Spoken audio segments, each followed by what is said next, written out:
I'm ready.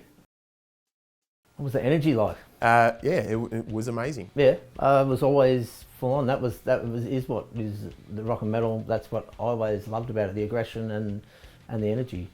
I went to religiously hard and fast at Chases every Wednesday night. Then we used to go to Goo. That was a bit of a big thing. After we'd rehearse on a Thursday night. But pretty much anywhere that there was a decent band playing. The Barleycorn was one where you'd get a pretty good mix of bands coming through. They still play there, even when I was in a band we played there. I think ET's Edward's Tavern, which I think is like a Brown Pran. Then there'd be sort of these mini festivals.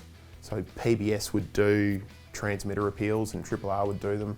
So some of them were in like the Pran Town Hall. Yeah, you'd sort of rock up and there'd be like Magic Dirt, Spider Bait, Tumbleweed, Meanies, and a few others just sort of playing for an afternoon. Heavy metal was first mentioned in Steppenwolf's hit track Born to be Wild in 1968. From there, bands such as Black Sabbath saw a bang in the hard rock and metal scene, with the genre peaking in the late 80s to early 90s. The whole genre has progressed since then, with many other subgenres forming. Yet, one band hopes to continue to emulate the sounds of the past. How do we meet? It's a good question. Well, Chris and I are brothers, so we've been playing music together for a long time. It was always our passion to put a band together and play the music that we love. And we met Ernesto through an online ad. We put up an ad saying we're looking for a bassist, and he put up an ad saying new to Australia, looking for a band to jam with and to play music with, and we connected through there. We first started playing together here at Three Phase Studios in Brunswick, and we started doing some covers and then eventually moved on to originals, and yeah, it took off from there. I realized that one of the challenges of the hard rock scene is that it become nowadays a bit niche. What is trendy nowadays is not hard rock, like just to put it straight there. So that adds on top of everything more challenge. And especially like if you want to stand out from all the hard rock bands, you add that to all the pressure you have that it's so easy to maybe go to the studio and use your synth and use more digital equipment and come up with something that can be very viral. But doing that with just analog instruments, yeah, that's a challenge as well. Yeah. In the 90s, we saw a worldwide moral panic known as the Satanic Panic, which saw over 12,000 cases of alleged ritual abuse of children. But how does this relate to us? Well, our perception on the metal and hard rock scene changed in the early 90s. These views, as well as prominent criminal cases at the time, such as the West Memphis 3, which saw 3 innocent teenagers convicted of the brutal rape and murder of 3 boys in an alleged satanic ritual.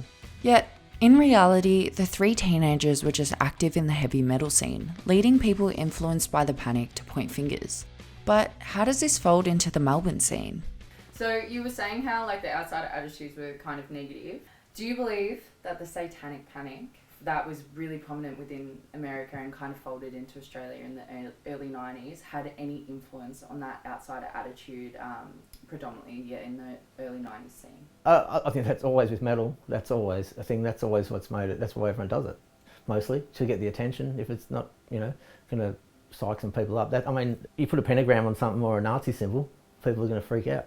Yeah, there was a bit of a perception that metalheads were, violent people, which there are some subsections that would have been, certainly the ones that would have been going more towards like the hardcore skinhead kind of movement as well. Judas Priest, coming back to them, like they were in court because there was I think they were being sued or accused of causing a kid to commit suicide because they were putting satanic messages in their tracks, like reverse the music, and we all had turntables. We couldn't figure out how we're going to play a record backwards, let alone at a speed where you're going to actually hear a message. That's why I love metal. I love the freak thing of looking like a bit of a freak. I used to have like a purple goatee or whatever, and whatever you do, it's pretty much the same. When you're a metalhead, straight away, people assume whatever. Now, I don't drink, smoke, do any drugs, nothing. But the way I look, says I do all of them. Times have changed, however, with the hard rock and metal scene now being more respected than it ever has been, and it continues to grow day by day. I think it's kind of moved on from all that, to be honest. I don't think it's really applicable anymore, especially in our scene. Like, people sing about it or whatever, but I always found that kind of like a shock purpose, to be honest, like with all the old 80s heavy metal bands and, you know, stuff like that people just used to, that I think they used to do for a reaction. Like, I think we have moved on for it, but it still is in the background. But at the same time, any band of any genre can write a song about anything. It doesn't mean that's what they believe in or it can be, just like you're writing a story. A lot of those heavy metal bands, that what they sing about, and it's there's some really intellectual stuff in there.